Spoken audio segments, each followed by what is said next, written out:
Hello students, welcome to my channel chemistry guide. आपण मागच्या लेक्चरला केमिकल थर्मोडायनॅमिक्स हा चॅप्टर चालू केलेला आहे. त्या चॅप्टरमध्ये केमिकल थर्मोडायनॅमिक इक्विलिब्रियम या पॉइंट पर्यंत आपण आलेलो आहे. आता या लेक्चरला in this today's lecture we are going to study the point that is process and its types. पहिल्यांदा आपण बघूया प्रोसेस म्हणजे काय. प्रोसेस म्हणजे the transition from one equilibrium state into another equilibrium state. This is called process. Process म्हणजे काय तर एका इक्विलिब्रियम स्टेट मधून दुसऱ्या इक्विलिब्रियम स्टेट मध्ये होणारं ट्रान्झिशन, त्याला प्रोसेस म्हणायचं. आता प्रोसेसचे टाइप्स कोणते आहेत तर the first type is isothermal process.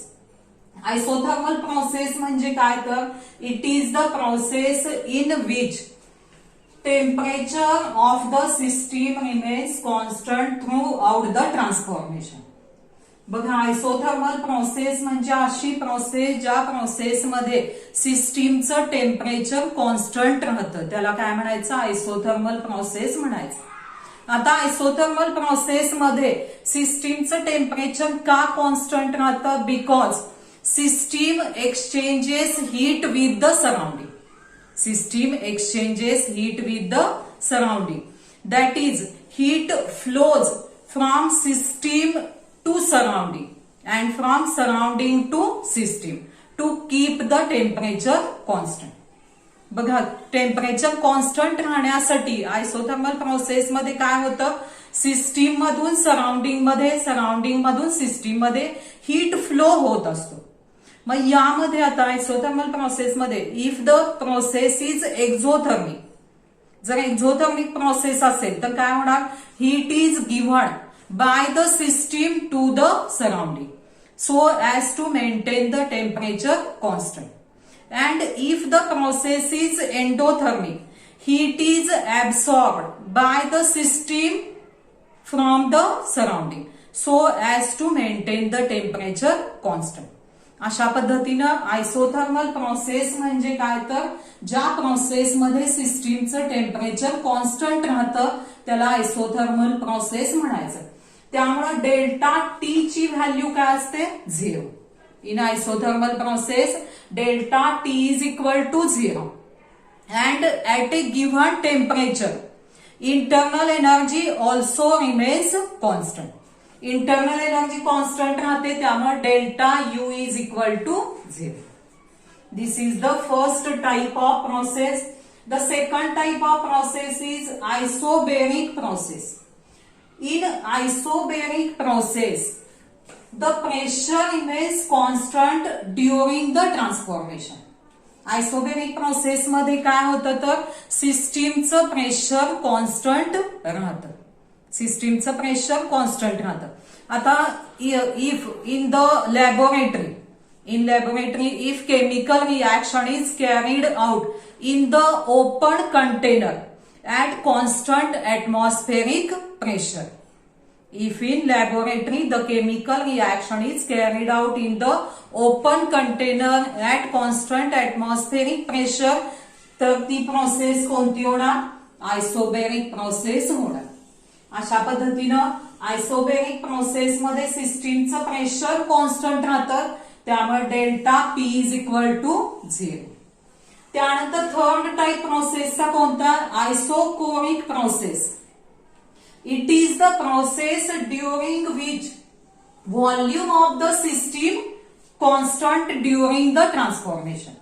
Isochoric process म्हणजे काय तर ज्या प्रोसेसमध्ये सिस्टीमचं व्हॉल्यूम कॉन्स्टंट राहतं त्याला काय म्हणायचं, आयसोकोरिक प्रोसेस म्हणायचं. मग जर if the reaction is carried out in the closed container, जर रिएक्शन क्लोज्ड कंटेनर मध्ये कॅरीड आउट केली तर ती प्रोसेस कोणती होणार, आयसोकोरिक प्रोसेस होणार. आयसोकोरिक प्रोसेस मध्ये व्हॉल्यूम कॉन्स्टंट राहतं, त्यामुळे delta V is equal to 0. Then the fourth type of the process is adiabatic process. Adiabatic process म्हणजे काय तर a process in which there is no exchange of heat between system and surrounding is called an adiabatic process. Adiabatic process म्हणजे अशी process की ज्यामध्ये system आणि surrounding मध्ये हीटची exchange होत नाही आणि त्यामुळे क्यू ची व्हॅल्यू काय होणार, 0 होणार. मग ऍडियाबॅटिक प्रोसेस मध्ये the system is completely insulated from the surrounding. Adiabatic process मध्ये सिस्टीम पूर्णपणे सराउंडिंगशी आयसोलेटेड किंवा काय असते, इन्सुलेटिंग असते. मग यामध्ये if the process is exothermic, he exothermic process heat is released and therefore temperature of system rises. In endothermic process heat is absorbed and therefore temperature of system falls. अशा पद्धतीने adiabatic process मध्ये temperature of the system increases और decreases. Temperature does not remains constant. In adiabatic process, temperature of system increases or decreases and therefore internal energy of the system also increases or decreases. Then the next type of the process is reversible process. Reversible process, a process conducted in such a way that at every stage the driving force due to the pressure is infinitesimally greater than the opposing force due to the external pressure and which can be reversed by slight change of the opposing force is called reversible process. बघा आता या reversible process मध्ये driving force म्हणजे काय तर the pressure of the सिस्टीमच्या प्रेशरमुळं जो force exert झालेला असतो त्याला काय म्हणायचं, ड्रायव्हिंग फोर्स म्हणायचं. आणि अपोजिंग फोर्स म्हणजे सराउंडिंगच्या प्रेशरमुळं जो फोर्स एक्झर्ट झालेला असतो त्याला काय म्हणायचं, अपोजिंग फोर्स म्हणायचं. मग रिव्हर्सिबल प्रोसेस म्हणजे अशी प्रोसेस की ज्या प्रोसेसच्या प्रत्येक स्टेजला ड्रायव्हिंग फोर्सची व्हॅल्यू इन्फायनाइटसिमली म्हणजे slightly infinitesimally greater than opposing force. Driving फोर्सची व्हॅल्यू अपोजिंग फोर्स पेक्षा इन्फायनाइटसिमली ग्रेटर असू शकते. आणि तीच प्रोसेस पुन्हा जर अपोजिंग फोर्स इन्फायनाइटसिमली ग्रेटर केलं, इन्फायनाइटसिमली अमाऊंटनं वाढवलं तर तीच प्रोसेस पुन्हा रिव्हर्स होते. अशा प्रोसेसलाच काय म्हणायचं, रिव्हर्सिबल प्रोसेस म्हणायचं. आता रिव्हर्सिबल प्रोसेस एक्झाम्पल आपण घेऊया. रिव्हर्सिबल प्रोसेस समजण्यासाठी consider A gas enclosed in a cylinder. Consider a gas enclosed in a cylinder. It is fitted with the movable piston. त्याला काय फिट केलेला आहे, मुव्हेबल पिस्टन फिट केलेला आहे. If the P is the pressure of the gas आणि P external, this is the external pressure. यामध्ये जर if the pressure of the gas is equal to the external pressure, जर गॅसचं pressure आणि external pressure equal झालं तर काय होणार, neither expansion nor compression of the gas occurs. गॅसचं एक्सपान्शन पण होणार नाही आणि कॉम्प्रेशन पण होणार नाही. म्हणजेच या ठिकाणी त्यावेळी काय म्हणायचं, thus the system is said to be in the mechanical equilibrium. ज्यावेळी दोन्ही प्रेशर इक्वल होतात, ज्यावेळी कॉम्प्रेशन किंवा एक्सपान्शन होत नाही गॅसचं, त्यावेळी ती सिस्टीम मेकॅनिकल इक्विलिब्रियम मध्ये आहे असं म्हणायचं. आता यामध्ये if the pressure of the gas is infinitesimally greater than external pressure, जर गॅसचं प्रेशर इन्फायनाइटसिमली स्लाइटली ग्रेटर असेल एक्सटर्नल प्रेशर पेक्षा, तर काय होईल, त्यावेळी गॅसचं एक्सपान्शन होईल फ्रॉम V1 टू V2. गॅसचं एक्सपान्शन होणार V1 पासून V2 पर्यंत. आणि तीच प्रोसेस पुन्हा if the external pressure is infinitesimally greater than pressure of the gas, जर एक्सटर्नल प्रेशर गॅसच्या प्रेशरपेक्षा जर इन्फायनाइटसिमली ग्रेटर असेल तर त्यावेळी काय होणार, gas is compressed, gas compressed from V2 to V1. म्हणजे पुन्हा ती प्रोसेस काय झाली, रिव्हर्स झाली. अशा पद्धतीने एखादी मेकॅनिकल इक्विलिब्रियम मध्ये असलेली सिस्टीम, मेकॅनिकल इक्विलिब्रियम मध्ये असलेली सिस्टीम त्यामध्ये जर स्लाइड चेंज केला कंडिशन मध्ये तर जी प्रोसेस रिव्हर्स होते अशा प्रोसेसलाच काय म्हणायचं, रिव्हर्सिबल प्रोसेस म्हणायचं. This process is called as reversible process. Then we are going to still see the features of reversible process. The first feature is the driving and opposing forces differ by infinitesimal amount. Reversible process मध्ये काय असतं, driving आणि opposing force मधला जो difference असतो तो अगदी small असतो. Driving and opposing forces differ by infinitesimal amount. Second feature कोणतं आहे, the process can be reversed by an infinitesimal change in condition. जरी थोडा चेंज केला, स्लाइट चेंज केला कंडिशन मध्ये, तरी या प्रोसेसची डायरेक्शन, रिव्हर्सिबल प्रोसेसची डायरेक्शन रिव्हर्स होते. थर्ड फीचर कोणतं आहे, the reversible process proceeds infinitely slowly and takes place in infinite number of steps. Reversible process ही अगदी स्लोली प्रोसीड होते आणि ही प्रोसेस जी आहे ती अनेक स्टेप मध्ये होते, इनफायनाइट नंबर ऑफ स्टेप मध्ये होत असते, चालू राहते. त्यानंतर चौथं फीचर, फोर्थ फीचर कोणतं आहे, at the end of every step of the process the system attains mechanical equilibrium with its surrounding. प्रोसेसच्या या प्रोसेसमध्ये प्रत्येक स्टेपच्या एंडला सिस्टीम आणि सराउंडिंग कशी असते, मेकॅनिकल इक्विलिब्रियम मध्ये असते. These are the features of the reversible process. Then we are going to see the next point, that is nature of heat and work. At first, nature of work. Work, अब तुम्हाला माहिती की in mechanics, work is defined as the energy by which body is displaced through distance d with an application of force. Mechanics मध्ये work म्हणजेच काय तर force apply केल्यामुळं body D या डिस्टन्सनं डिस्प्लेस होण्यासाठी जी एनर्जी लागते त्यालाच आपण काय म्हणतो, वर्क. त्यामुळे वर्कचं एक्सप्रेशन काय होणार, W is equal to F into D. W is equal to F into D.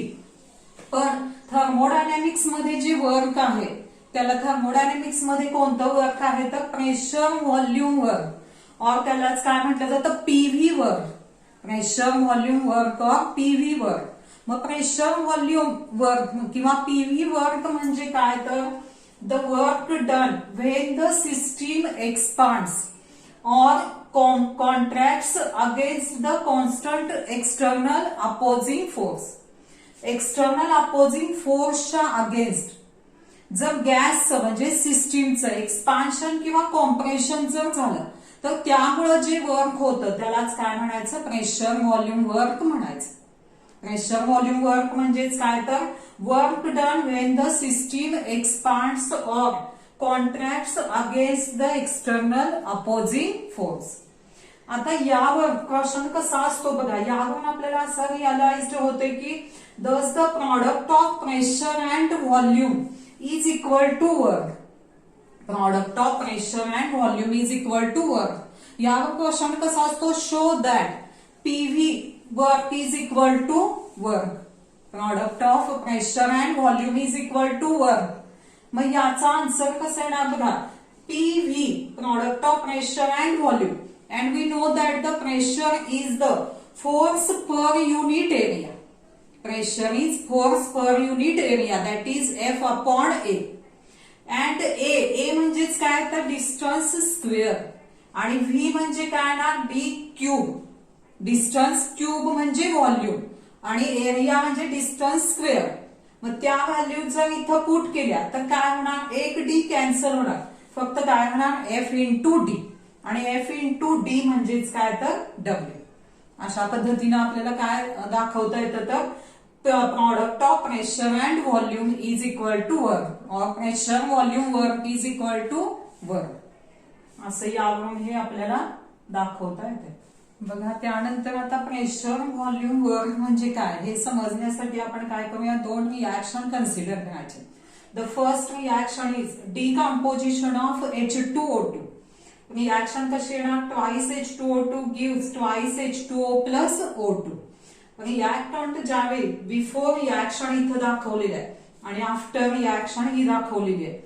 आता या ठिकाणी बिफोर रिॲक्शन ट्वाइस H2O2 होतं, पण रिॲक्शन कंप्लीट झाल्यानंतर ऑक्सिजन गॅसियस स्टेट मध्ये तयार झाले आणि गॅसमुळं काय होणार, व्हॉल्यूम इन्क्रीज होणार. गॅस व्हॉल्यूम इन्क्रीज झाल्यामुळं piston moves upward, piston upward direction मध्ये मूव्ह होणार आणि इन लिफ्टिंग द मास, आणि हे मास लिफ्ट करण्यासाठी system loses energy to the surrounding. सिस्टीमची एनर्जी काय होणार, लूज होणार सराउंडिंग मध्ये. म्हणजेच त्यालाच काय म्हणायचं, work is done by the system on the surrounding. त्याला काय म्हणायचं, वर्क इज डन. ज्यावेळी असं एक्सपान्शन होतं त्यावेळी काय म्हणायचं, work is done by the system on the surrounding.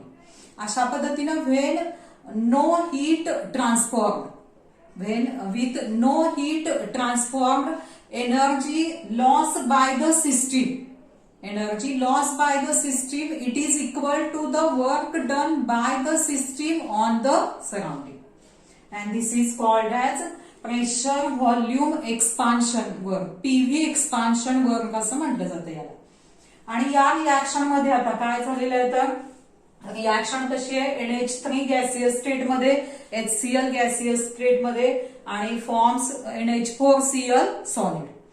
आता यामध्ये बिफोर रिॲक्शन दोन्ही गॅसियस स्टेट मध्ये होते आणि after reaction NH4Cl solid state मध्ये तयार झालेलं आहे आणि त्यामुळं गॅस कंझ्युम झालेला आहे. त्यामुळं गॅस व्हॉल्यूम डिक्रीज झालेला आहे. व्हॉल्यूम डिक्रीज झाल्यामुळं piston moves downwards, piston downward मध्ये मूव्ह झालेला आहे आणि इथं काय झालेलं आहे, तर energy surrounding loses energy, surrounding loses energy to the system आणि त्यामुळं इथं कॉम्प्रेशन झालेलं आहे गॅसचं आणि यालाच काय म्हणायचं, work is done by the surrounding on the system. ज्यावेळी कॉम्प्रेशन होतं त्यावेळी काय म्हणायचं, work is done by the surrounding on the system.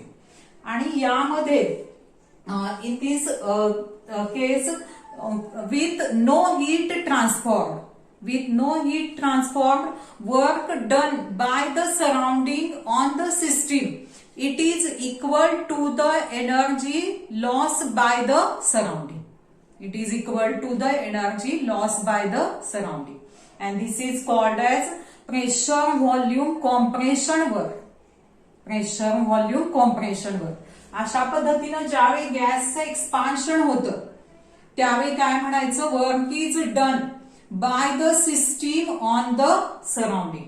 आणि ज्यावेळी गॅसचं कॉम्प्रेशन होतं त्यावेळी काय म्हणायचं, work is done on the system by the surrounding. अशा पद्धतीने या दोन रिॲक्शन वरून आपल्याला काय लक्षात येतं, PV work that is pressure volume work, work done due to the compression or expansion of a gas. त्यानंतर आपण बघायचं आहे nature of heat. Heat it is represented by Q. Heat is a form of energy by which the system exchanges energy with its surrounding. Heat सुद्धा काय आहे, एक एनर्जीचा form आहे की ज्यामुळं काय होतं, सिस्टीम एनर्जीची, ज्यामुळं हीटमुळं काय होतं तर एनर्जीची एक्सचेंज होते सिस्टीम आणि सराउंडिंग मध्ये. मग ज्यावेळी when the system and surrounding are at the different temperature, heat either flows in or out of the system. ज्यावेळी सिस्टीम आणि सराउंडिंगचं टेम्परेचर वेगवेगळं असतं त्यावेळी हीट एक तरी काय होते, सिस्टीम मधून सराउंडिंग मध्ये जाते किंवा सराउंडिंग मधून सिस्टीम मध्ये हीटची काय होते, एक्सचेंज होते. जर टेम्परेचर डिफरन्स असेल तर सिस्टीम आणि सराउंडिंग मध्ये जर टेम्परेचर डिफरन्स असेल तर काय होतं, heat either flows in or out of the system. बघा त्यानंतर आपण काय बघायचं आहे, sign conventions of W and Q. Sign convention of Q that is heat. Q ची व्हॅल्यू पॉझिटिव्ह कधी असते तर when heat is absorbed by the system from the surrounding. त्यावेळी Q ची value positive plus Q. Q ची value negative कधी, if heat is released by the system in to the surrounding. Then त्यावेळी Q ची value काय असते negative minus Q. त्यानंतर sign convention W ची कोणते येतात तर डब्ल्यू ची व्हॅल्यू पॉझिटिव्ह कधी असते तर if work is done bye on the system, work is done on the system by the surrounding. त्यावेळी डब्ल्यू ची व्हॅल्यू पॉझिटिव्ह प्लस डब्ल्यू. आणि डब्ल्यू ची व्हॅल्यू निगेटिव्ह कधी येणार when the work is done by the system on the surrounding. त्यावेळी काय होणार minus W. These are the sign conventions of W and Q. Plus Q, heat is absorbed by the system from the surrounding. Minus Q, heat is released by the system to the surrounding. Plus W, work is done on the system by the surrounding. Minus W, that is work is done by the system on the surrounding. And we know that W and Q are the path functions.